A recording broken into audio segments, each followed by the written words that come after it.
Hi friends, good morning, welcome to XMB. I hope आप सब अच्छे हैं and you are preparing well for your examination. तो शुरू करते हैं। आज का हमारा करंट अफेयर वो है 18 and 19 September 2022 weekend current affair. तो जैसा कि आपको पता है, वीकेंड में थोड़ा सा कम ही रहता है करंट अफेयर, तो लेक्चर भी बहुत छोटा रहेगा। Before I begin, let me remind you कि आप पीडीएफ डाउनलोड करना ना भूलो एंड शाम को हमारे वेबसाइट axmb.com से बीपीडीआर को डाउनलोड करो so that you can revise it as and when you require it. शुरू करते हैं। सबसे पहले न्यूज से, वो है वाइल्ड चीता। तो इस न्यूज को हमने ना लास्ट वीक में भी कवर किया था, लास्ट वीक सैटरडे में भी कवर किया था। लेकिन उसी न्यूज का वो कंटिन्यूएशन है। तो कंटिन्यूएशन में क्या है कि जो प्राइम मिनिस्टर हैं, उन्होंने कूनो नेशनल पार्क में इन चीतास को छोड़ दिया है। अब उन चीतास को उन्होंने क्यों छोड़ा है? क्योंकि 1952 से ये जो चीता है इंडिया में है ही नहीं, मतलब एक्सटिंक्शन डिक्लेयर्ड है। तो ये 8 चीता को इंट्रोड्यूस किया गया है, 5 female and 3 male, so that their population can increase and they can be placed in all different parts of the country। ठीक है। अभी ये जो चीता है ये नामीबिया से लाया गया है on an agreement that costed 96 crore to India, जिसमें इंडियन ऑयल ऊपर से 50 करोड़ रुपए दिया है। ये हमने लास्ट वीक में भी देखा था। ठीक है। अगर हम अदर हाइलाइट्स की बात करें तो देखो, जो बजटरी एलोकेशन है टाइगर कंजर्वेशन में, उसको 185 करोड़ से इन 2014 300 करोड़ 2022 तक बढ़ाया गया। तो इससे फायदा क्या हुआ? इससे फायदा ये हुआ कि जो टाइगर का पॉपुलेशन इन इंडिया है वो 2226 से 2967 तक बढ़ गया है, फ्रॉम 14 टू 2018, मतलब 4 साल में।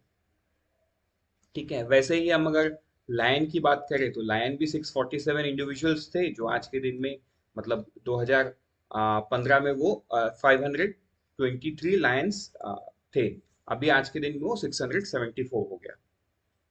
सो गवर्नमेंट के ये सारे मेजर्स से, मतलब इनका वाइल्ड लाइफ का ये बढ़ता है, पॉपुलेशन बढ़ता है। And wild life is very important in terms of एक तो फूड चेन, दूसरा है कंजर्वेशन, फॉरेस्ट कंजर्वेशन। ठीक है। तो आगे बढ़ते हैं। ये वो पीस है लास्ट डे न्यूज का, जिसको मैंने जस्ट लास्ट स्लाइड पे डिस्कस किया। इफ इन केस कि आपने सैटरडे में मिस कर गए, आप वीडियो को पॉज करके एक बार इसको गो थ्रू कर लो। आगे बढ़ते हैं हमारे नेक्स्ट न्यूज पे, वो है क्रॉस बॉर्डर फिनटेक इनोवेशन। तो फिनटेक मतलब फाइनेंशियल टेक्नोलॉजी इनोवेशन।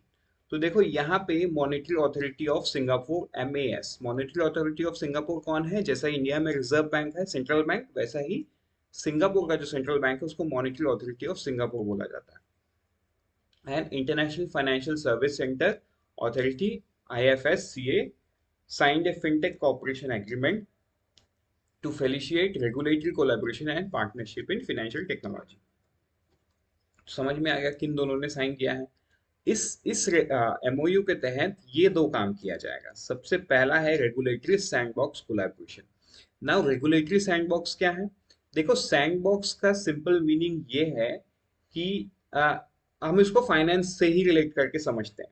देखो, फाइनेंस में अगर कोई टेक्नोलॉजी इनोवेशन होता है, उसको ऑल ऑफ ए सडन हम मार्केट में नहीं छोड़ सकते। रीजन बीइंग, अब मान के चलो एग्जांपल में यूपीआई का लास्ट मंथ में कितना ट्रांजैक्शन हुआ था? 10.52 ट्रिलियन। ठीक है।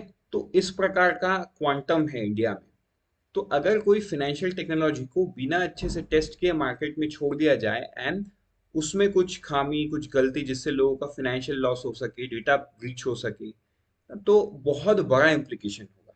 तो उस प्रॉब्लम से बचने के लिए ना, ये सैंडबॉक्स बहुत इंपॉर्टेंट है। मतलब सैंडबॉक्स में क्या होता है ना, एक कंट्रोल्ड एनवायरनमेंट होता है, जिसके अंडर में मान के चलो पूरे इंडिया में नहीं छोड़ा गया, अलग अलग जगह में सिर्फ 1000 लोगों को वो टेक्नोलॉजी को यूज करने दिया गया एंड एक्सटेंसिवली उसको यूज किया जाएगा।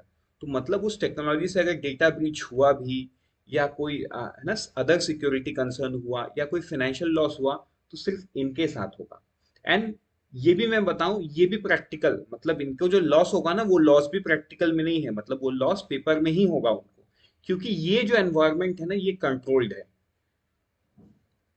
मतलब ये जो 1000 लोग, 1000 लोग कर रहे हैं, वो अपना काम कर रहे हैं, राइट? तो इनको लॉस नहीं होगा। बस वो टेक्निकल टर्म में समझ में आएगा कि हाँ, इनको लॉस हुआ है, या कोई फाइनेंशियल फ्लॉस की वजह से डेटा ब्रीच हुआ है, अदर सिक्योरिटीज कंसर्न जो भी है वो समझ में आएगा। लेकिन एक्चुअल में इनको कुछ नहीं होगा, क्योंकि ये जो एनवायरनमेंट है ये पूरा कंट्रोल्ड है, मॉनिटर्ड है। कंट्रोल किसके द्वारा है? एक तो जो कंपनी इसमें बनाई होगी और ऊपर से सेंट्रल बैंक। तो ये सारे चीज लोगों मिलके इसको कंट्रोल करते हैं। तो ये हो गया रेगुलेटरी सैंडबॉक्स कोलैबोरेशन। मतलब ये दोनों मिलके जो फिनटेक में इनोवेट करेंगे, तो सबसे पहले उसको सैंडबॉक्स में लाया जाएगा, तो रेगुलेटरी सैंडबॉक्स कोलैबोरेशन। ठीक है, वो एक दूसरे के टेक्निकल सॉल्यूशंस को कंट्रोल्ड एनवायरनमेंट में जज करेंगे कि वो सही है, गलत है, या उसको कैसे सही बना सकते हैं and all. Then sharing of information.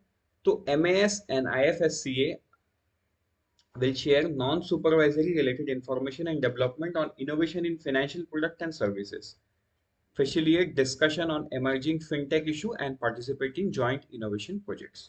ठीक है, तो आई होप ये भी क्लियर हो गया है। आगे बढ़ते हैं नेक्स्ट न्यूज पे, वो है वैक्सीन। तो लंपी स्किन डिसीज, ये जो स्किन डिसीज है ना, ये कैटल में मोस्टली देखा जा रहा है। तो आइकर ने अभी एक कोलैबोरेशन किया, ठीक है, with BioVet Private Limited for the commercial production of the indigenous vaccine of lumpy skin disease called lumpy pro vaccine। इसको बनाया किसने? आइकर ने बनाया। तो आइकर ने इसको बना तो लिया है, आइकर तो एक साइंटिफिक काउंसिल है ना, तो वो तो उसके पास तो मैन्युफैक्चरिंग प्लांट खुद का है नहीं। तो उन्होंने एग्रीमेंट किया Biovet private limited. For example, अगर मैं आपको याद दिलाऊं, जैसे ऑक्सफोर्ड ऑक्सफोर्ड ने जो कोविशील्ड है, जो वैक्सीन इंडिया में चल रहा है, एसएसआई मैन्युफैक्चर करता है, सीरम इंस्टीट्यूट ऑफ टेक्नोलॉजी, वो ऑक्सफोर्ड ने उसको बनाया है। ठीक है, ऑक्सफोर्ड एंड एस्ट्राजेनेका मिलके, टू बी वेरी प्रिसाइज। ठीक है, लेकिन उसको मैन्युफैक्चर कौन कर रहा है? एसएसआई कर रहा है इंडिया में, क्योंकि एसएसआई के पास, एसएसआई एक कॉन्ट्रैक्ट मैन्युफैक्चरर है, शॉर्ट एंड सिंपल। तो ये एग्रीमेंट क्या है? The agreement for transfer of technology is the first in the series tie up agri innovate. ठीक है, एग्री इनोवेट नाम का मतलब एग्रीकल्चर सेक्टर पे इनोवेशन। तो एग्रीकल्चर सेक्टर पे भी हम टेक्नोलॉजी ला सकते हैं, इनोवेशन ला सकते हैं, through which the development in the sector is holistic and sustainable, which is commercial arm of ICAR has lined up for the grant of non-exclusive license of lumpy Covaxin। ठीक है, सो I hope ये clear हो गया। अब इसको develop किसने किया? Jointly developed by ICAR national research centre on equines NCRE at Hisar Haryana and the Indian veterinary research institute at Itanagar UP. तो ये आपको याद कर लेना है। जैसे कि मैंने यहाँ पे जस्ट एग्जांपल दिया था कि मैन्युफैक्चरर उसको एसएसआई कर रहा है, लेकिन उसको बनाया किसने? ऑक्सफोर्ड एंड एस्ट्राजेनेका ने। तो वैसा ही इस वैक्सीन को किसने बनाया? आइकर ने बनाया, और इंडियन वेटनरी रिसर्च इंस्टीट्यूट जो ईटानगर उत्तर प्रदेश में है, उन्होंने बनाया। तो आई होप ये भी क्लियर है। आगे बढ़ते हैं एक दूसरे न्यूज पे, नेशनल लॉजिस्टिक पॉलिसी। तो देखो, इसका फ्रेमवर्क एग्जैक्ट बाहर नहीं आया है, बट यस, ये कैसे अलग अलग जो स्कीम्स है, पीएम गति शक्ति एंड ऑल, उससे रिलेटेड है, ये हम एक अलग वीडियो में समझेंगे, क्योंकि वो भी द प्रोसेस इज लेंदी। तो आपको सिर्फ बता देना is not the and solution, आपको उस चीज को समझाना is the solution. So do watch that video which would be release in our YouTube channel. तो आप उस वीडियो को देखोगे तो आपको नेशनल लॉजिस्टिक पॉलिसी एकदम क्लियर हो जाएगा, राइट। सो आगे बढ़ते हैं हमारे कुछ वन लाइनर पे। तो सबसे पहले है वन लाइनर एमओयू। तो ये एमओयू किसने साइन किया? टाटा मेमोरियल सेंटर मुंबई और वेदांता बैल्को मेडिकल सेंटर रायपुर, इन दोनों ने साइन किया है। ठीक है, क्यों? AIIMS for driving excellence in cancer care through knowledge exchange and enhancement of skill capabilities and को प्रैक्टिस। ठीक है, क्योंकि टाटा मेमोरियल सेंटर पूरे देश में पॉपुलर है किसके लिए? कैंसर्स के ट्रीटमेंट के लिए, राइट। बहुत लो कॉस्ट पे and one of the best treatment in the country कौन करता है? Tata memorial centre Mumbai. Next is east Asia summit economic ministers meeting. तो ये मीटिंग को इंडिया की तरफ से श्रीमती अनुप्रिया पटेल इन्होंने अटेंड किया है। एंड ये मीटिंग कहाँ पे हुआ? सीएम रीप सिटी कैम्बोडिया में हुआ। तो ये आपको याद करना, क्योंकि कई बार आपको जगह भी पूछ लेता है कि ये हुआ कहाँ, इंडिया की तरफ से किसने पार्टिसिपेट किया। तो श्रीमती अनुप्रिया पटेल और सीएम रिप सिटी। एक और इंफॉर्मेशन इसके साथ आप पढ़ लो कि ये जो मीटिंग है, इसको अटेंड किया है all 10 Asian countries as well as 8 partner countries: Australia, China, India, Japan, New Zealand, Republic of Korea, Russian federation and USA. ठीक है, तो देखो ये एक ऐसा प्लेटफॉर्म है जहां पे रशियन फेडरेशन और यूएसए साथ में है अलॉन्ग विथ चाइना। ठीक है, so yes, let's move to the next campaign, that is Swachh Sagar Surakshit Sagar campaign. तो ये जो है, ये 500 नेवल जो पर्सनल है ईस्टर्न नेवल कमांड के, इन्होंने एक क्लीन अप ड्राइव ज्वाइन किया है। कहाँ पे? मुंबई में, to mark the 37 international coastal clean up day with the theme Swachh Sagar Surakshit Sagar clean coast safe city. लेकिन ऐसा नहीं है कि ये मुंबई में ही हुआ, ये देश के अलग अलग जगह पे भी हुआ, फॉर एग्जाम्पल विशाखापट्टनम। ठीक, तो आपको जगह याद नहीं रखना है क्योंकि अलग अलग जगह पे हुआ, आपको इसका थीम को याद रखना है। आ, और ये कब हुआ है? On 17 September, right, on the day of 37 international coastal clean up day. Next move, KVIC launches 72 PM EGP प्रधानमंत्री एम्प्लॉय जनरेशन प्रोग्राम यूनिट्स। ठीक है, तो जो मिनिस्टर कंसर्न है एमएसएमई के, श्री नारायण राणे, इन्होंने 75 यूनिट्स को ये किया है distribute of margin money subsidy to 720 beneficiaries. ठीक है, तो ये 720 होगा ऑन 17 सितंबर 20। ओके, नो, ये 72 ही है यहाँ पे। Beneficiaries on 17 September 22 at KVIC Mumbai. ठीक है, मतलब 72 यूनिट्स को असिस्टेंस दिया गया through prime minister employment generation programme and margin money subsidy. 720 PMEGP beneficiaries को दिया गया। कहाँ पे? केवीआईसी मुंबई में दिया गया। तो देखो ये प्रधानमंत्री एम्प्लॉय जनरेशन प्रोग्राम है क्या? ये एक एमएसएमई का, यह जहाँ पे यूथ को पैसा दिया जाता है ताकि वो अपना एंटरप्रेन्योरशिप जर्नी शुरू करे। ठीक है, एंड वो जो पैसा दिया जाता है वो गवर्नमेंट ऑफ इंडिया बैक्ड होता है, बट वो मिलता बैंक के थ्रू में है। तो अब आप मुझे कमेंट सेक्शन में बताओ ये लॉन्च कब हुआ था? लॉन्च कब हुआ था? इसमें एज लिमिट क्या है, मतलब कौन से यूथ को, कौन से एज ग्रुप के यूथ को पैसा मिलता है? ठीक है, तो अगर हम आज के दिन में इसका स्टेटस देखें, under the scheme KVIC has sanctioned 25,105 projects, generated employment more than 2 lakh, released 802.19 crore as a margin money up to 22-23 as on 15/9/2022। 15 सितंबर 2022 तक 802.19 crore margin money government of India PMEGP के अंडर में ऑलरेडी दे चुका है। ठीक है, so KVIC also reduce the time frame. जो पहले जो टाइम फ्रेम था जहां पे केवीआईसी एक एप्लीकेशन फॉर्म को देख के बैंक में फॉरवर्ड करता था, वो 90 दिन से घटकर सिर्फ 26 दिन हो गया है, means ease of doing business. Let's move to the next few one liners. तो अब हम अवार्ड की बात करते हैं। तो देखो CSIR का एक बहुत ही Hindi magazine, popular Hindi magazine है जिसका नाम है विज्ञान प्रगति। ये 1952 से पब्लिश होता आ रहा है। इनको अवार्ड मिला राजभाषा कीर्ति अवार्ड का, क्योंकि ये हिंदी में है, राइट। तो इसमें मतलब जो साइंटिफिक रिसर्च वो करते हैं ताकि यंग माइंड्स उसको पढ़े, उसको समझे, उसको उस प्रकार से लिखा जाता है। तो ये मैगजीन किसमें है? हिंदी में है। At the second all India राजभाषा सम्मेलन हेल्ड ड्यूरिंग 14 to 15 सितंबर 22। ठीक है, तो ये आपको याद रख लेना है कि किसको मिला है विज्ञान प्रगति। किसका मैगजीन है? CSIR का मैगजीन है। क्या अवार्ड मिला? राजभाषा कीर्ति अवार्ड। कब से पब्लिश हो रहा है? 1952। ठीक है, आगे बढ़ते हैं। नेक्स्ट न्यूज पे वो है ग्रॉस डायरेक्ट टैक्स कलेक्शन। तो देखो ये एज एन इंफॉर्मेशन है, ये डेटा आपको याद नहीं रखना है। ये ग्रॉस फिगर और ये नेट फिगर, सॉरी ऊपर वाला नेट फिगर, नीचे वाला ग्रॉस फिगर। अगर हम इंक्रीज की बात करें तो ये 23% से इंक्रीज हो रहा है। ये अभी 30% से इंक्रीज होता दिख रहा है, बट ये तो फाइनल तभी होगा जब ये पूरा हो जाएगा। ये तो अब तक का है। Now let's move to the next one, PLI scheme for specialty skill. तो स्पेशलिटी स्किल, तो इसमें भी न्यूज इस प्रकार है कि जो गवर्नमेंट है 75 एप्लीकेशंस रिसीव किए हैं under PLI scheme for speciality steel. देखो steel sector is very important. एक तो ये कोर इंडस्ट्री में है, दूसरा स्टील सेक्टर में ग्रोथ बहुत मतलब स्टील सेक्टर में ग्रोथ आया तो उसका जो रिपल इफेक्ट है वो बहुत बड़ा होता है। पहला, कि वो ऑलरेडी कोर सेक्टर में है। दूसरा, steel sector in itself is very big in India, it's just after China. So but yes, Japan भी हमारे बहुत क्लोज में है, so we will have to up our game so that we sustain and we try to go beyond China in terms of steel production. अब बात करते थे, move is expected to attract an additional investment of 40,000 crore and generate 5.25 lakh job opportunities.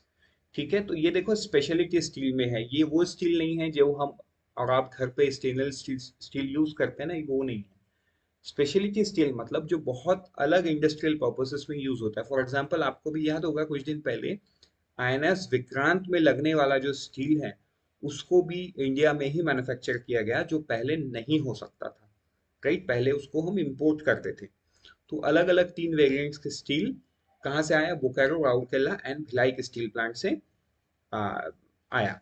Right, तो यही हो जाता है specialty. So let's begin with the first piece of news, वो है the healthy child award. Right, तो ये रिलेटेड है तुम्हारा असम के साथ। ठीक है, तो न्यूज क्या है? A total of 306 children of 33 districts of 14 Lok Sabha constituency in Assam. तो आपको यहाँ पे इतना डिटेल नहीं याद रखो, 306 चिल्ड्रन एंड ये असम से रिलेटेड है, हैव बीन अवॉर्डेड। तो यहाँ पे हमको अब ये सोचना है कि असम में ही क्यों? तो at state level, the Healthy Child Award was given away to 10 children on 1st September 2022 on the inauguration function of 5th Rashtriya Poshan Ma by the Chief Minister of Assam and Minister for Women and Child Development। ठीक है, तो देखो जो 10 children है इनको क्या award मिला? Healthy child award मिला। अब आगे बढ़ते हैं, समझते हैं कि ये अवार्ड क्यों मिला लोगों को। Malnutrition among under 5 is an important concern for all over India। तो ये इनिशिएटिव को दूर करने के लिए क्या लॉन्च किया गया है? Malnutrition free Assam. ठीक है, तो इसमें 20 healthy child from anganwadi centres were to be awarded as healthy child prize at the level of Lok Sabha constituency. ठीक है, तो अलग अलग जगह पे ये अवार्ड दिया जाएगा, अलग अलग लोकसभा कॉन्स्टिट्यूएंसी में।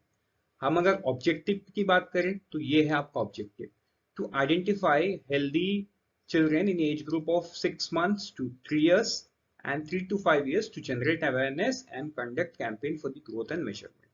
राइट, तो आई होप ये आपको क्लियर हो गया है। रिलेटेड किससे है? पोषण अभियान से रिलेटेड है। ठीक है, राष्ट्रीय पोषण माह जो चल रहा है उसके अंडर पे ये अवार्ड दिया गया है। सो आगे बढ़ते हैं हमारे नेक्स्ट न्यूज पे, वो है 9th session of governing body. तो देखो ये जो 9th session of governing body है, इसको किसने इनॉग्रेट किया? नरेंद्र सिंह तोमर ने इनॉग्रेट किया है। The 9th session of governing body of the international treaty on plant genetic resources for food and agriculture. ठीक है, plant genetic resource for food and agriculture. अब अगर हम बैकग्राउंड की बात करें, ये जो बैकग्राउंड है इसका, ये जो आईटी, ये है international treaty on plant genetic resource for food and agriculture.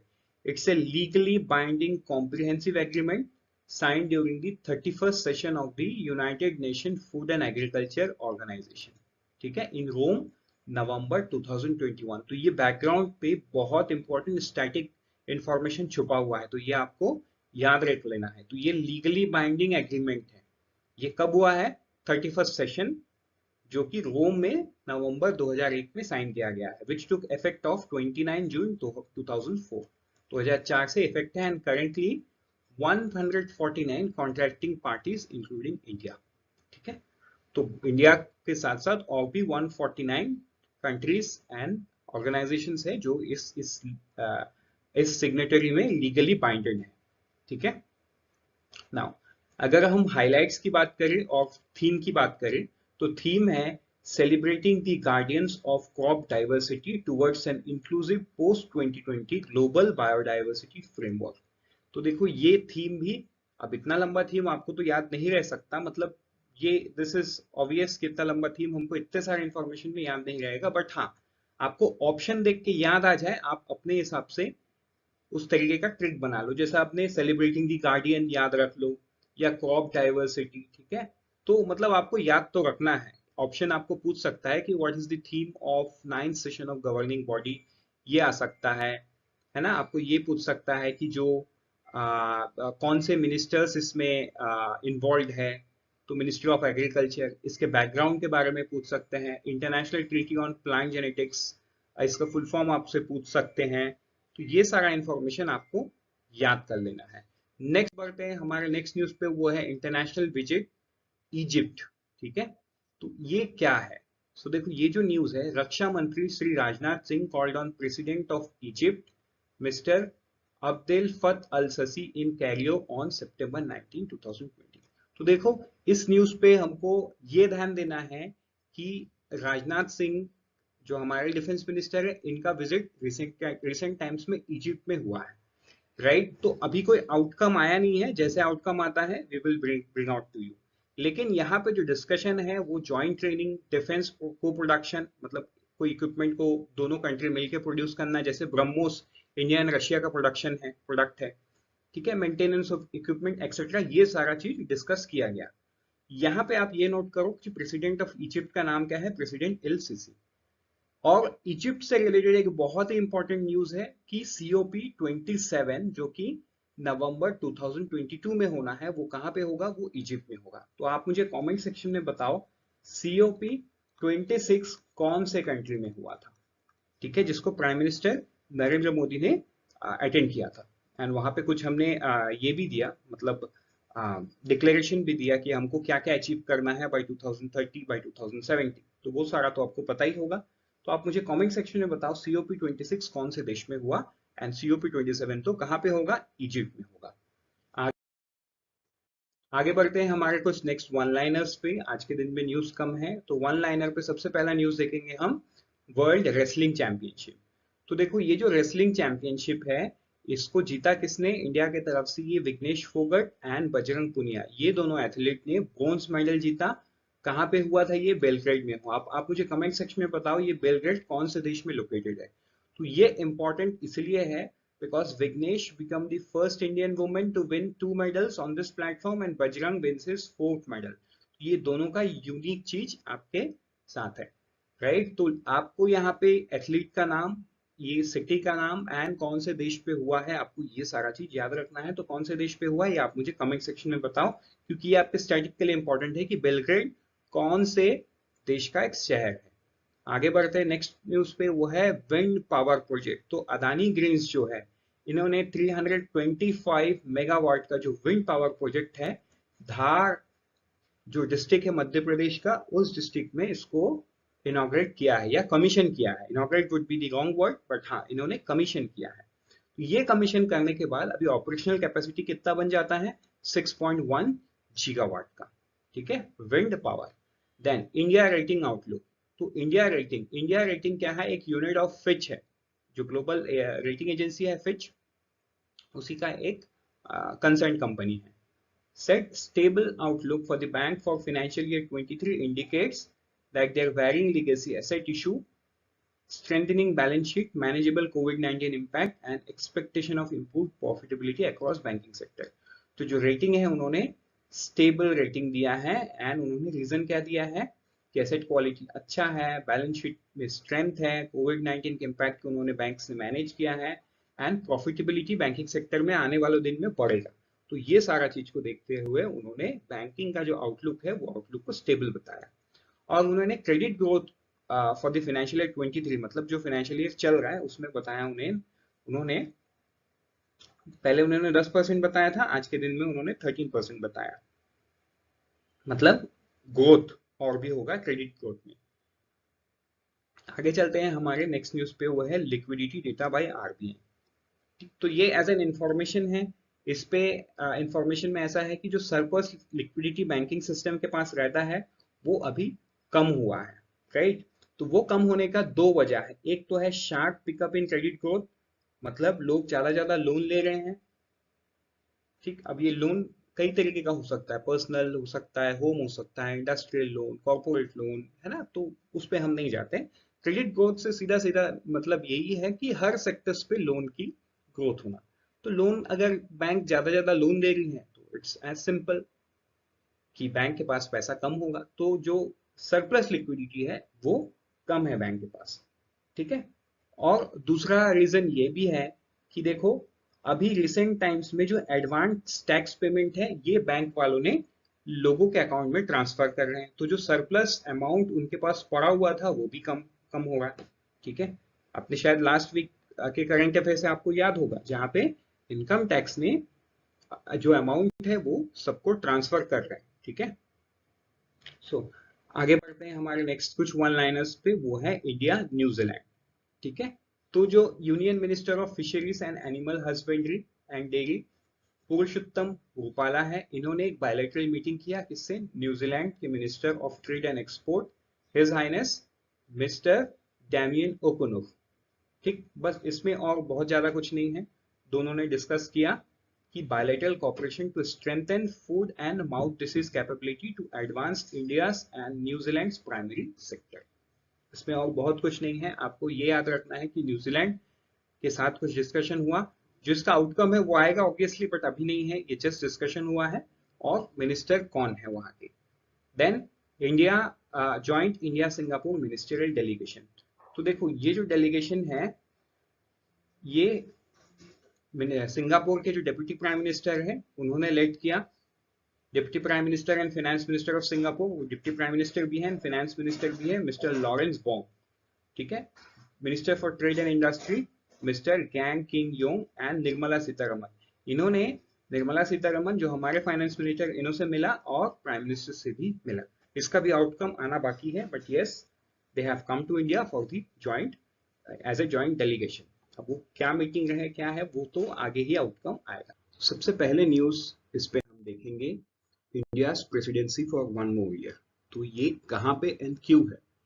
तो देखो इंडिया का जो प्रेसिडेंसी है वो Asia Pacific institute of broadcasting development, इसमें जितने भी मेंबर्स थे, न्यू दिल्ली में एक कॉन्फ्रेंस हुआ इनका, उस कॉन्फ्रेंस में उन्होंने यूनानिमसली डिसाइड किया कि इंडिया का जो प्रेसिडेंसी है उसको एक साल से और एक्सटेंड कर दिया जाए। तो करंट प्रेसिडेंट कौन है, Doordarshan is the current president of AIBD। The full form of AIBD is Asia Pacific Institute for broadcasting development. तो ये आपको ध्यान देना है, ये एस्टेब्लाइज कब हुआ है, वो 1997 under the auspices of UNESCO. अभी एट प्रेजेंट इसमें 26 कंट्रीज है as a full member, represented by 43 organisations, 52 affiliate members.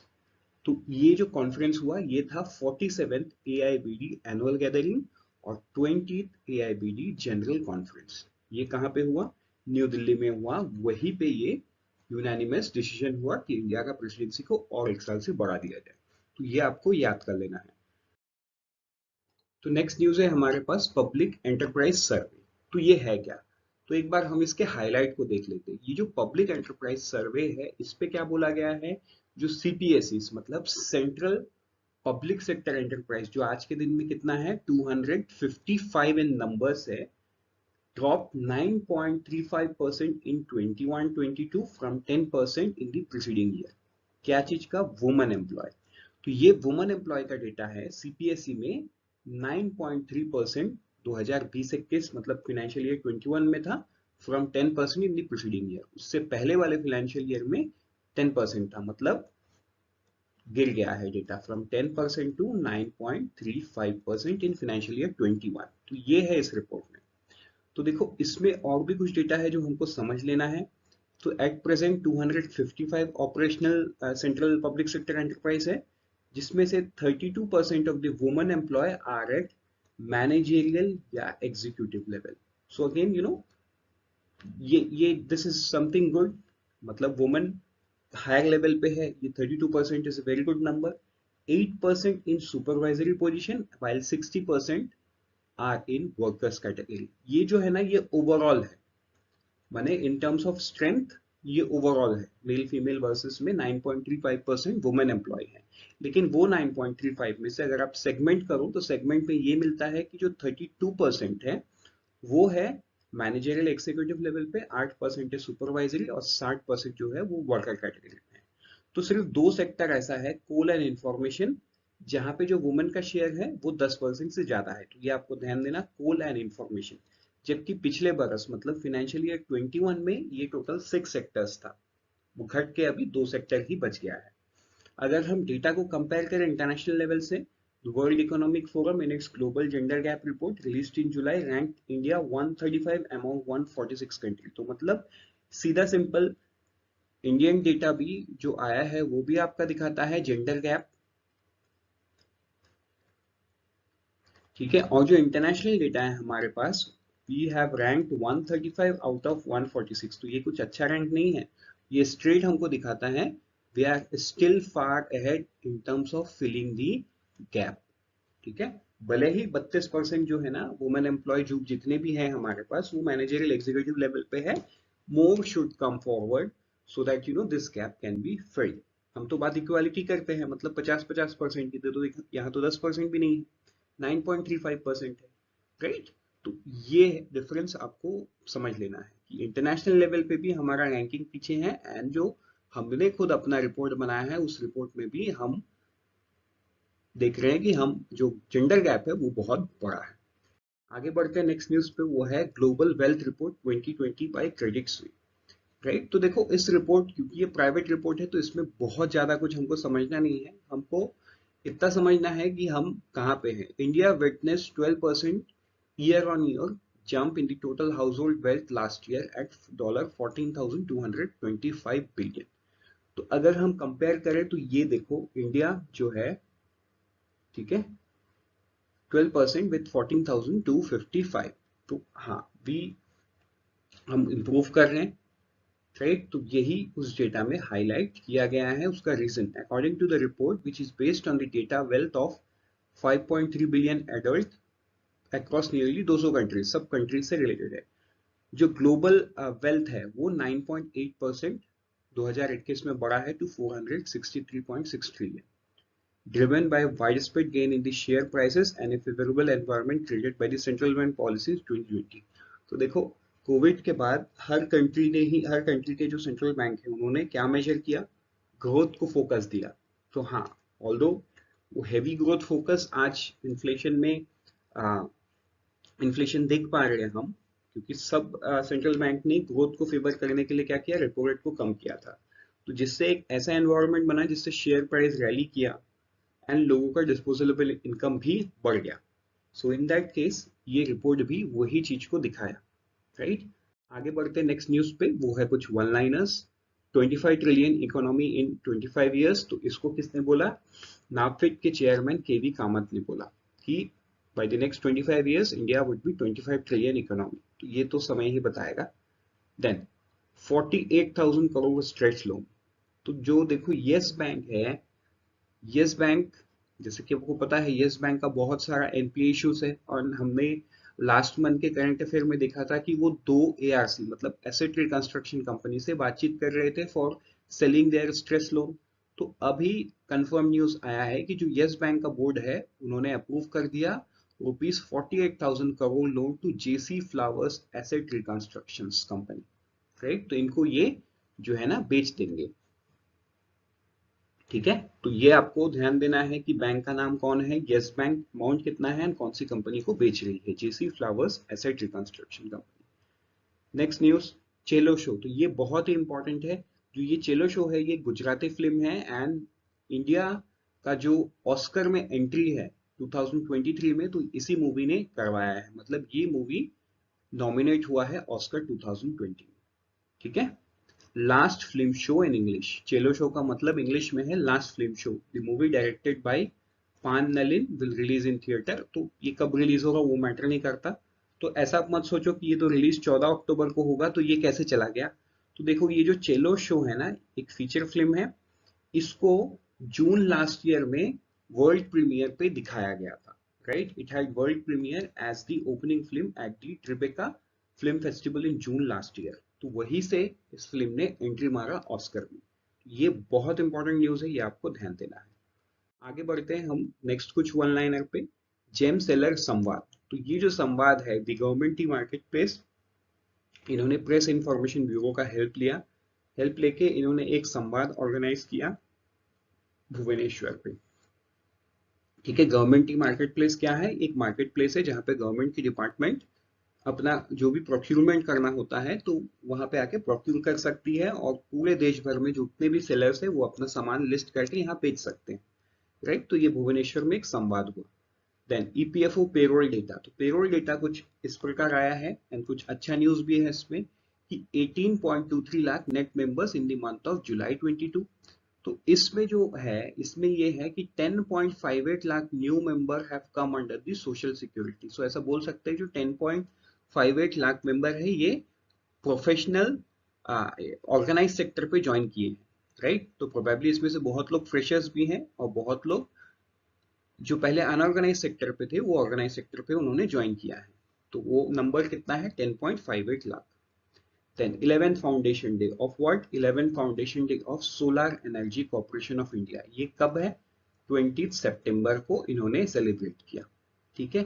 वैसा ही 38 राइजिंग डे किसका, रेलवे प्रोटेक्शन फोर्स का, एक इन्होंने भी कब किया, 20 सितंबर 2022 को अपना 38 राइजिंग डे लखनऊ में सेलिब्रेट किया, ठीक है।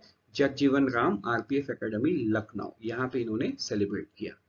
Global clean energy action forum, तो ये जो क्लीन एनर्जी एक्शन फोरम है ये 21 से 23 सितंबर पीटरबर्ग पेनिनसिल्वेनिया यूएसए में होना है।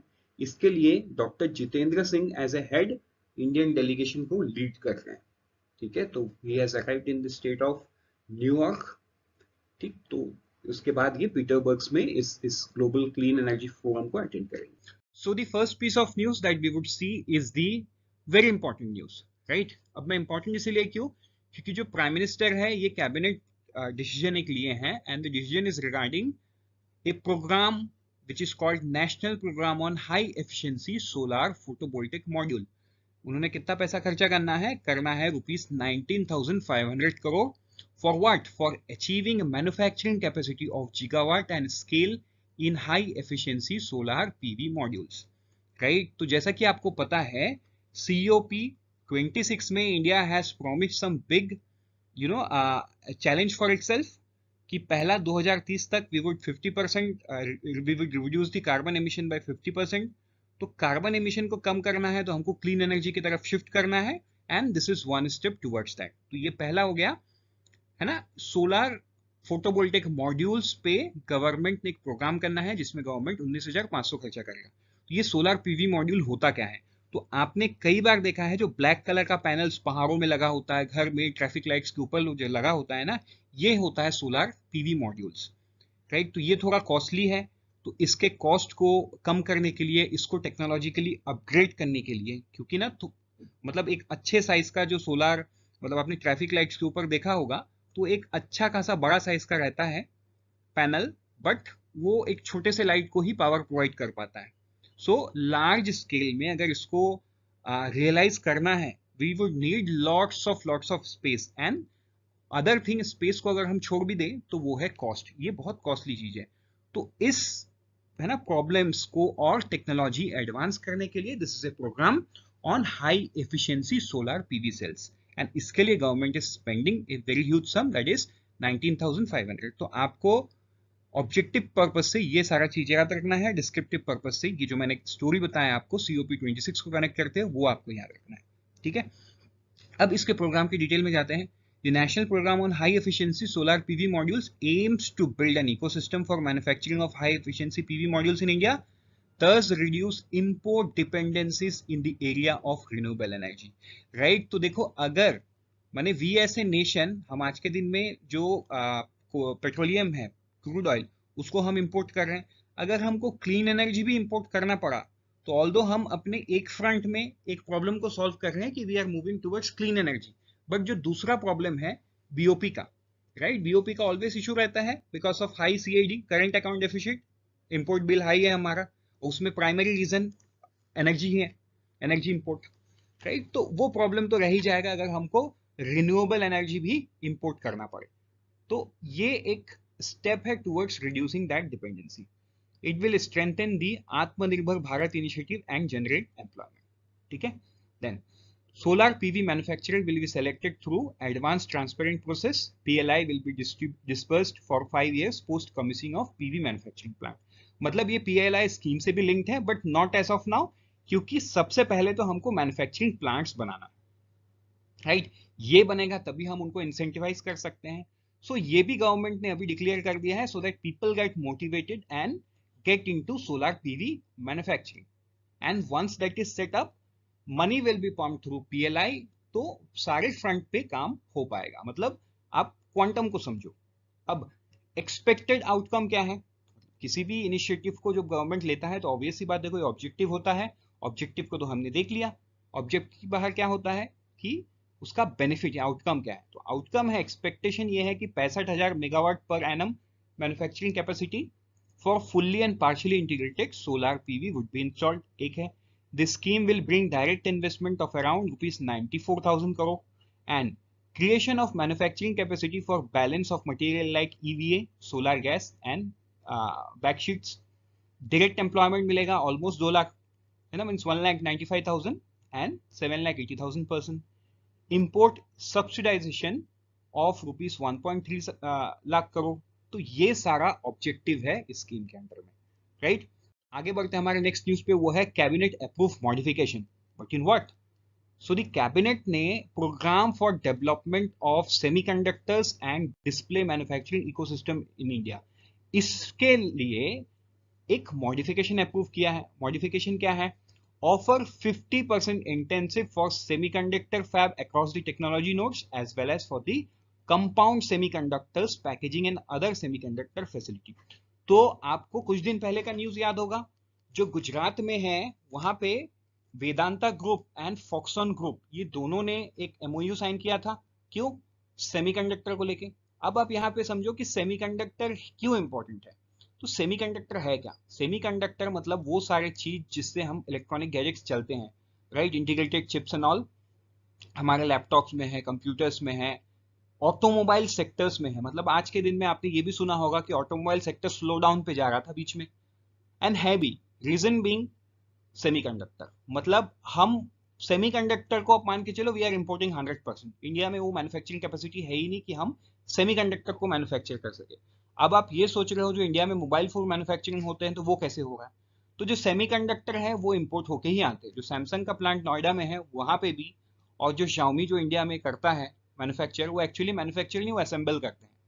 मतलब वो बाहर से लेके आते हैं. डिस्प्ले है ना, डिस्प्ले मैन्युफैक्चरिंग इकोसिस्टम. तो डिस्प्ले भी जो सैमसंग है, सैमसंग का प्लांट है, वहां पे अलग अलग टेक्नोलॉजी, राइट. TFT, एमोलेड, तो वो कुछ चाइना से आता है, कुछ ताइवान से आता है. सो सेमीकंडक्टर को लेके गवर्नमेंट ने एक बहुत बड़ा स्टेप लिया है. This will help reduce dependency on import, पहला. दूसरा है कि सेमीकंडक्टर का जो नीड है ये पूरे दुनिया में है, बिकॉज इलेक्ट्रॉनिक गैजेट्स एंड जितना IoT डिवाइस है ना, IoT internet of thing device है, और फ्यूचर में जितना भी आएगा ये सेमीकंडक्टर पे डिपेंडेंट ही रहेगा, राइट. मतलब इसका भी कोई सेकंड ऑप्शन नहीं आया है. सो इन दैट सेंस ये इसका जो इंपॉर्टेंस है ना, ये अभी नियर लॉन्ग टर्म में भी खत्म नहीं होगा, ठीक है. तो सेमीकंडक्टर को लेके गवर्नमेंट ने ये बहुत बड़ा स्टेप लिया है, so that India can become a manufacturing hub for semiconductor and we can export that to the entire world. आगे बढ़ते हैं हमारे नेक्स्ट न्यूज पे, MoU with Bank of Baroda and HDFC Bank. तो ये क्या है? सबसे पहले इसके बैकग्राउंड को समझते हैं. स्पर्श पोर्टल से रिलेटेड है. तो स्पर्श क्या है?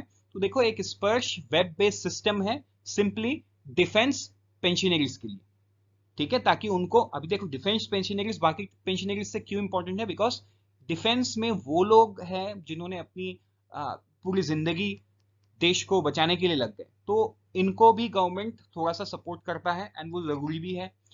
तो इनके जो पेंशनरीज हैं इनके लिए एक डेडिकेटेड पोर्टल है विच इज कॉल्ड स्पर्श, जहां पे they get A transparent view of their pension account. मतलब उनसे सारा जुड़ा सारा प्रॉब्लम, हिसाब किताब सब उनको उसमें दिख जाता है.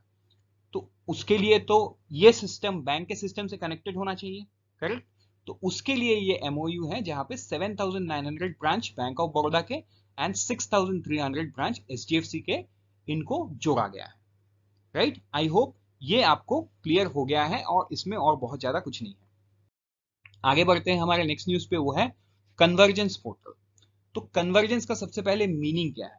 मीनिंग है कन्वर्जेंस का सिंपल टर्म्स में कि how we can make things easy, right. तो प्राइम मिनिस्टर का हमेशा से एक ड्रीम रहा है, he has always said it, कि सारे डिपार्टमेंट, सारे मिनिस्ट्रीज को एक साथ मिल के डिसीजन लेना चाहिए, काम करना चाहिए. तो उसी में स्टेप कन्वर्जन पोर्टल उन्होंने लॉन्च किया है. For ministry of food processing industries and ministry of agriculture and farmer welfare. तो ये दोनों to support the food processing enterprise. तो फूड प्रोसेसिंग जो है वो एग्रीकल्चर से भी रिलेटेड है, वो फूड प्रोसेसिंग इंडस्ट्री से भी रिलेटेड है। तो दोनों मिनिस्ट्री बराबर से बढ़िया से काम कर पाए, for that food processing enterprise को लॉन्च किया गया है। तो आई होप ये भी आपको क्लियर हो गया है। आगे बढ़ते हैं हमारे नेक्स्ट न्यूज पे, वो है इंडिया विंस यूएन अवार्ड। तो क्या है ये यूएन अवार्ड? यूएन अवार्ड है इंडिया हाइपरटेंशन कंट्रोल इनिशिएटिव, इसको इंडिया ने विन किया है। ठीक है, तो ये आपको याद कर लेना है।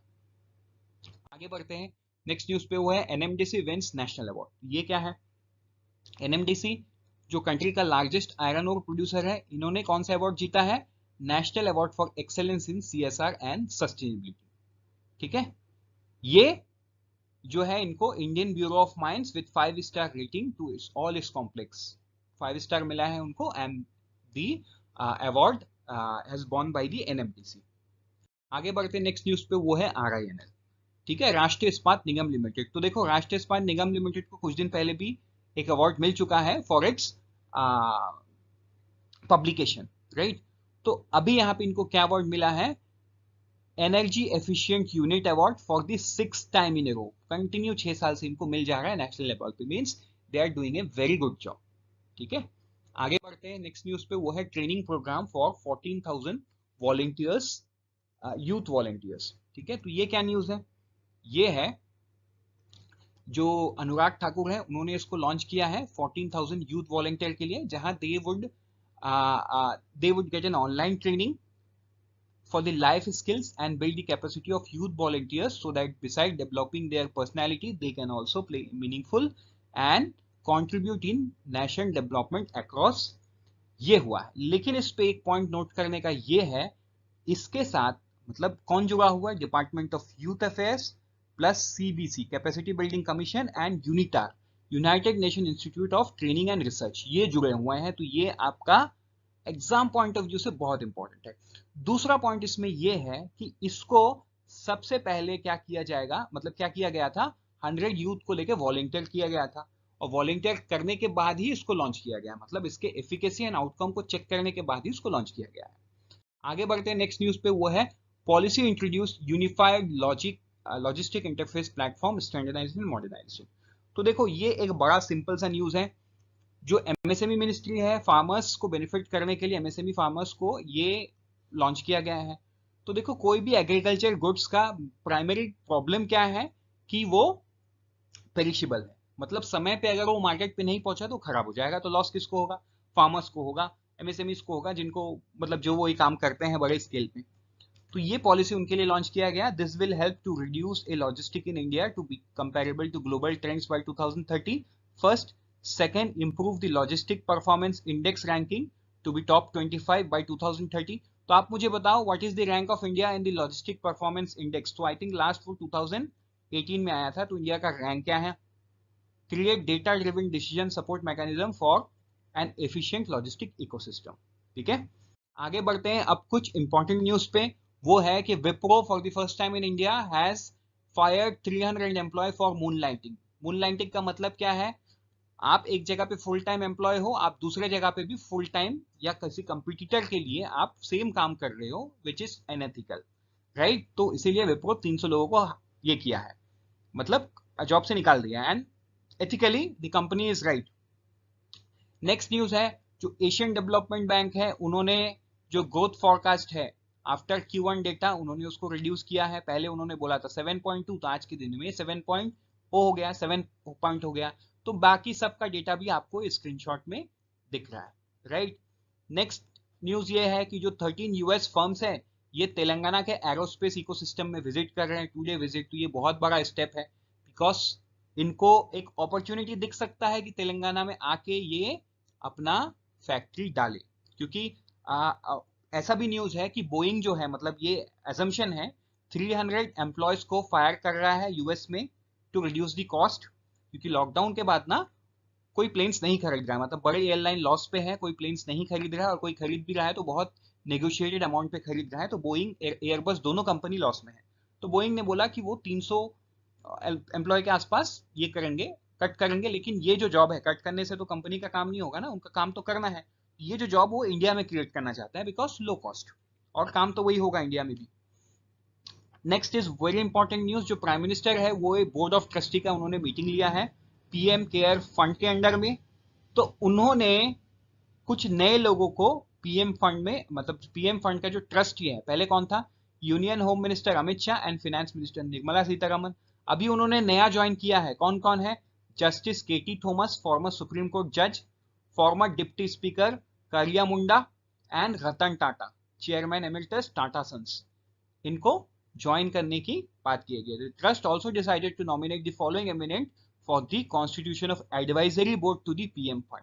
ठीक है, एक एडवाइजरी बोर्ड बनेगा, उसके इसमें ये सब रहेंगे, राजीव महर्षि रहेंगे फॉर्मर सीएजी, सुधा मूर्ति फॉर्मर चेयरपर्सन इंफोसिस ग्रुप, मतलब सुधा मूर्ति कौन है, जो नारायण मूर्ति है इंफोसिस के को फाउंडर, उनकी वाइफ है। देन आनंद शाह को founder of teach for India and former CEO of India corp and Parimal foundation, ये सारे लोग रहेंगे। शुरू करते हैं।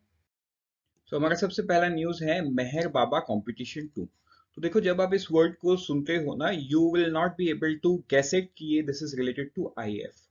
तो कई बार ऐसा भी होता है where you know our logical understanding doesn't work because of the news itself, right. Meher Baba competition 2, ये कंपटीशन है क्या? देखो, इसको 6 अप्रैल 2022 ने डिफेंस मिनिस्टर ने लॉन्च किया था। कहां पे? एयर हेडक्वार्टर वायु भवन में। नाउ ये है क्या? The competition is aimed at developing technology for a swarm drone based system to detect foreign objects on the aircraft operating surface. इसके सिंपल सिंपल लैंग्वेज में हम समझते हैं, जो एक एयरक्राफ्ट होता है, राइट, जिसमें मैं एयरक्राफ्ट तो नहीं बनाता हूं, लेकिन ये बीच में जो जहां पे सीट्स होते हैं ना, जहां बैठते हैं पायलट, सामने बैठते हैं, पीछे पैसेंजर्स लोग बैठते हैं, इसको फ्यूजलेज बोलते हैं। तो कई बार क्या होता है ना, ये फ्यूजलेज में कोई फॉरेन ऑब्जेक्ट छोटा सा चिपका हुआ होता है, जो कि सही नहीं है। अब देखो, हमारे नॉर्मल बाइक में, कार में भी ये होते हैं, राइट। कई बार ऐसा होता है कि कुछ फॉरेन ऑब्जेक्ट चिपके हुए हैं, तो वो हमको इफेक्ट नहीं करता, राइट। हम जब भी हमको टाइम होता है हम पानी से धो देते हैं, बट मीनवाइल हम व्हीकल्स को यूज कर सकते हैं। बट एयरक्राफ्ट के केस में ऐसा नहीं हो सकता। मतलब अगर कोई फॉरेन ऑब्जेक्ट उसके बॉडी में चिपका हुआ है, वो भले ही कितना छोटा हो, तो वो प्रॉब्लम किसमें? उसके एरोडायनेमिक्स को करेगा। मतलब ये एयरक्राफ्ट जब एयरबोर्न होगा, तब इसके एरोडायनेमिक शेप को वो खराब करेगा एंड ड्रैग क्रिएट कर सकता है। मतलब एयरक्राफ्ट को ऐसे डिजाइन किया जाता है, जब ये हवा में एयरबोर्न है, आगे की तरफ चलता है, तो बहुत इजीली हवा पीछे की तरफ पास होता है, जिस वजह से इसको लिफ्ट मिलता है, बहुत अच्छे से लिफ्ट मिलता है। तो एक फॉरेन ऑब्जेक्ट का यहाँ होना मतलब जो हवा है यहाँ से ऐसे ऊपर की तरफ जाएगा, सो यहाँ का मतलब इस पर्टिकुलर एरिया का जो लिफ्ट है ना, वो एकदम कम हो जाएगा। सो इन दैट केस इसके कंट्रोल्स में प्रॉब्लम हो सकते हैं, इससे मल्टीपल फैटल एक्सीडेंट्स भी हो सकते हैं। ये पहला। दूसरा रीजन, ये साइड में जो विंग्स होता है, विंग्स में आपको पता है फ्यूल रखा जाता है, और ये विंग्स के पीछे ना फ्लैप्स लगा हुआ होता है, जिससे एयरक्राफ्ट लेफ्ट राइट, ठीक है, ऊपर नीचे उड़ने में सक्षम होती है। अब मान के चलो, जब एयरक्राफ्ट चल रहा है, बहुत तेजी से चलता है, ये फॉरेन ऑब्जेक्ट उड़ के ना इसके ऊपर चिपक गया, या इस दोनों फ्लैप्स के बीच में जाके ये अटक गया, तो ये दोनों फ्लैप्स काम करना बंद कर देंगे। तो इन दैट केस ये एयरक्राफ्ट को टर्न लेने में प्रॉब्लम होगा and that can lead to a fatal accident. तो वैसा ही पीछे का जो विंग होता है, उसके पीछे भी एक बहुत इंपॉर्टेंट छोटा सा फ्लैप होता है ना। ये दो पार्ट में भी कई एयरक्राफ्ट में बटा हुआ होता है, तो अगर ये वहां पे पीछे की तरफ जाए, वहां पे भी ये हिट करे, तो इनको खराब कर सकता है, जो अगेन एयरक्राफ्ट को टर्न करने में प्रॉब्लम कर सकता है and that can lead to a fatal accident. So इससे बचने के लिए अब के दिनों में क्या हो रहा है कि इसको ह्यूमन करते हैं, राइट, इसको ह्यूमन करते हैं। लेकिन ये जो टेक्नोलॉजी है, स्वान ड्रोन बेस्ड सिस्टम, तो ये जो ड्रोन है, ये उड़ के टेक्नोलॉजिकली इसको डिटेक्ट कर पाएगा कि एयरक्राफ्ट के ऑपरेटिंग सरफेस में कोई फॉरेन ऑब्जेक्ट तो नहीं है। अगर है तो वो उसमें कुछ अलार्म रहेगा, जिससे लोगों को पता चले और लोग उसको क्लियर कर पाए। आई होप ये आपको क्लियर हो गया है। तो अभी आप सोचोगे कि ऐसा क्यों? तो देखो, एक नॉर्मल सी बात है, जो यूजुअली हम पैसेंजर एयरक्राफ्ट जो इंडिया में एक सिटी से दूसरी सिटी में हम जाते हैं ना, वो एयरबस 320 या बोइंग 747 या 737 के एयरक्राफ्ट होते हैं, जो छोटे छोटे होते हैं, 200 सीटर्स के होते हैं। लेकिन अगर मैं बड़े एयरक्राफ्ट की बात करूं पैसेंजर में, वो ड्रीमलाइनर है, और भी बोइंग के जेट से जो हजार हजार पैसेंजर लेके जाते हैं, तो वो कितने बड़े हैं। बट अगर मैं मिलिट्री की बात करूं तो देखो AN-32 वो छोटे एयरक्राफ्ट है, शायद इस AN-32 में ह्यूमन डिटेक्ट करना इज वेरी इजी, कर लेगा क्योंकि ये छोटा एयरक्राफ्ट है। इसके बाद मैं अगर बोलूं IL-76 जो रशियन मेड जेट है, दोनों ही रशियन में है। IL-76 तो IL-76 भी ऑलमोस्ट एयरबस A320 के साइज का है, इसमें थोड़ा सा बड़ा रहता है। बट ठीक है, ये बहुत दिनों से, बहुत सालों से है इंडिया में, तो शायद ये भी ह्यूमन कर लेगा। लेकिन अगर मैं बात करूं ग्लोब मास्टर की, राइट, तो ग्लोब मास्टर जो अमेरिकन मेड है, तो शायद उसमें संभावना खत्म हो जाता है, because it's such a huge aircraft, right, that can carry more than 1000 soldier, that can carry 4 battle tank, मतलब आपको पता ही होगा। सो ग्लोब मास्टर कितना बड़ा है। सो प्रॉब्लम वहां पे आ जाती है। अब ग्लोब मास्टर जैसे जेट, उसमें है ना एक ड्रैग क्रिएट होना is also a very risky. एक तो मतलब द साइज और उसके एरोडायनेमिक्स को सही रखना इज वेरी इंपॉर्टेंट, मतलब एक छोटे एयरक्राफ्ट के एरोडायनेमिक्स को सही रखना इज ऑल्सो वेरी इंपॉर्टेंट। अब उतने बड़े लेवल पे आप एक एयरक्राफ्ट की बात सोचो, सो ये टेक्नोलॉजी उस चीज के लिए है। ठीक है, देन IL-78 भी है। सो ऐसे अलग अलग एयरक्राफ्ट है जिस पे ये सब काम करेंगे। अगर हम हाईलाइट की बात करें तो इसका नाम मेहर बाबा कंपटीशन ही क्यों है, तो ये legendary air commodore Mehar Singh के नाम पे है। That is why so the competition is named after legendary air commodore Mehar Singh. तो ये मिलिट्री विशिष्ट ये मेडल है उनका, also known as Mehar Baba, इन्हीं को मेहर बाबा बोला जाता था। ठीक है, तो जो विनर्स है उसको प्राइस कितना मिलेगा, 60 लाख रुपीस मिलेगा। डेवलपमेंट फंड कितना मिलेगा, 13 करोड़। और win a chance to participate in 300 crore capital procurement. ठीक है, तो ये है आपका न्यूज। देन आगे बढ़ते हैं हमारे नेक्स्ट न्यूज पे, वो है प्रधानमंत्री जन आरोग्य योजना। तो देखो ये न्यूज पर्टिकुलरली क्या है कि जो PMJAY है, it has completed 4 years। Then so far more than 19 crore PMJAY cards have been created and more than 3.8 crore beneficiaries have availed of free treatment under the scheme। ठीक है, अगर हम highlights की बात करें तो हाइलाइट्स में ये है कि जो ये 4 year कंप्लीट है, इम्प्लीमेंटेशन ऑफ 23 सितंबर 2022 को 4 साल क्रिएट किया। एंड इसी के साथ आयुष्मान भारत डिजिटल मिशन, ये भी है, फर्स्ट एनिवर्सरी मनाएगा 27 सितंबर 2022। ठीक है, आई होप ये आपको क्लियर हो गया है। देन आगे बढ़ते हैं, नेक्स्ट न्यूज पे वो है रूपी एंड फॉरेक्स। तो रूपी जो है वो अगेन ऑल टाइम हाई पे जाने लगा है। एंड इट्स 23 सितंबर 2022 में क्लोजिंग प्राइस है 80.99, मतलब ये 81 रुपीस के पास है, 81 रुपीस ही है आप मान के चलो।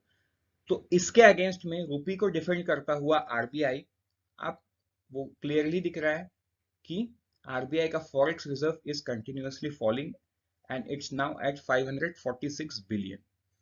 तो देखो ये डिप्रिशिएट हो रहा है, RBI इसको डिफेंड किए जा रहा है। तो एक तरफ ये हो रहा है कि जो फॉरेक्स रिजर्व है वो कम होता जा रहा है, एंड दिस इज अलार्मिंग। मतलब इसको एक स्टेज तक RBI कर पाएगी, उसके बाद भी नहीं कर पाएगी, because foreign reserve is very important for balancing the economy, क्योंकि इसी से फॉरेन रिजर्व ही एक सुकून है जिससे हमको ये समझ में आता है कि फ्यूचर में जो इंपोर्ट्स होंगे वो प्रॉपर आते रहेंगे। फॉर एग्जांपल आज के दिन में अगर हम श्रीलंका की बात करें तो श्रीलंकन को पता ही नहीं है कब उनके कंट्री में ऑयल आएगा, या ऑयल आएगा तो उनको मिलेगा भी कि नहीं। ऑयल इन द सेंस मैं पेट्रोल डीजल की बात कर रहा हूँ। इसके बाद तो जो बेसिक फूड्स एंड ऑल है वो बात की बात है ही है, राइट। बट इंडिया का जो इंपोर्ट बिल है वो बहुत बड़ा है इन टर्म्स ऑफ पेट्रोलियम क्रूड। तो पेट्रोलियम क्रूड में अगर थोड़ा सा भी डिस्टर्ब हुआ तो बाकी सब सप्लाई चेन में गड़बड़ हो जाता है। तो in that case this is something we will have to see कि आगे क्या होता है। एंड ये रूपी क्यों गिर रहा है, रूपी इसलिए गिर रहा है बिकॉज FPI जो है ये इंडिया से पैसा उठा के बाहर लेके जा रही है। अभी कुछ दिन पहले फेड ने प्राइस को हाइक किया है, तो जिस वजह से अभी वहां का इन्वेस्टमेंट अट्रैक्टिव लगने लगा है, तो FPI इंडियन स्टॉक मार्केट से पैसा उठा के उधर लेके जा रही है। सो इन दैट सेंस डॉलर चला जा रहा है, तो डॉलर जा रहा है तो उसके अगेंस्ट में रूपी को डिप्रिशिएट होना तो लाजमी है, because theory of demand and supply says that यही है theory of demand and supply, demand करो एंड सप्लाई करो, ये चीज हमको यही समझाता है। So let's move to the next news that is related to Tata group. तो टाटा ग्रुप का जो 4 लिस्टेड फर्म है एंड इन टोटल 7, ठीक है, मतलब 4 फर्म लिस्टेड है और 3 है अनलिस्टेड फर्म। तो ये फर्म जो है, ये 7 फर्म टोटल मर्ज हो रहे हैं टाटा स्टील में, ठीक है, टाटा स्टील में ये मर्ज हो रहे हैं। कंपनी का नाम आपको याद नहीं रखना है, हाँ, लेकिन ये वैल्यू आप ये समझना है कि मर्ज किस पे हो रहा है, ये टाटा स्टील पे हो रहा है, ठीक है। अब ये क्यों हो रहा है, ड्राइविंग सिनर्जीज एंड ऑल, वो तो आपको भी समझ में आता है। Then optimization, basically net present value of the synergies will be 1000 to 1500 crore. ये जो जितने भी मर्जिंग कंपनीज है, इनके टोटल वैल्यूएशन कहीं कहीं 1000 से 1500 करोड़ के आसपास है, ठीक है। तो आई होप ये भी आपको क्लियर हो गया है। नाउ नेक्स्ट हम अपॉइंटमेंट की बात करते हैं। अपॉइंटमेंट ये है कि दिलीप अजबे, इनको एमडी एंड सीईओ अपॉइंट किया गया है national payment corporation of India. तो national payment corporation of India कौन है? ये वही कंपनी है जो यूपीआई को मैनेज करती है, जिन्होंने रुपए कार्ड को बनाया है, राइट। तो ये आपको हमेशा से ध्यान रखना है। फॉर 5 years, तो ये डिसीजन कहाँ लिया गया? एनुअल जनरल मीटिंग में लिया गया। तो what is the name? Dilip Ajbe is the name.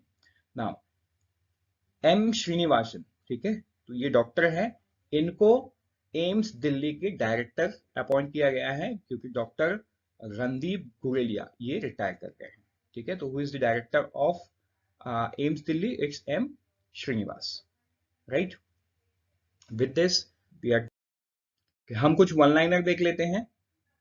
So one liner ये है, national conference of environment ministers of all states. तो ये है प्राइम मिनिस्टर जो है, इन्होंने इनॉग्रेट किया the national conference of environment ministers of all states in Ekta Nagar, Gujarat. तो ये नाम आपको याद रखना है, क्योंकि देखो ये रिलेटेड टू एनवायरमेंट मिनिस्टर्स है, राइट। एंड ये नेशनल कॉन्फ्रेंस है, मतलब हर स्टेट्स के लोग यहाँ पे आए थे। सो ये कहाँ पे हुआ? एकता नगर, गुजरात में। नेक्स्ट है सरफेस कोल गैसिफिकेशन प्रोजेक्ट। तो ये क्या है? तो ये है कि जो कोल इंडिया है, ये एमओयू साइन करने वाला है, मतलब ड्राफ्ट वगैरह सब बन गया है, एमओयू साइन करने वाला है with 3 major PSUs for coal to chemical product. तो है क्या? So to set up 4 surface coal gas gasification project, Coal India Limited will be joining hands with 3 major PSUs. कौन-कौन है वो? Bharat heavy electrical limited, Indian oil corporation limited and GAIL gas authority of India limited for setting up of 4 SHG projects. Aims 100 million ton gasification by 2030. Right? तो I hope ये भी आपको clear हो गया। With this and for your potential with IXMB, all the best. Prepare 50% faster with IXMB. Let's meet tomorrow morning.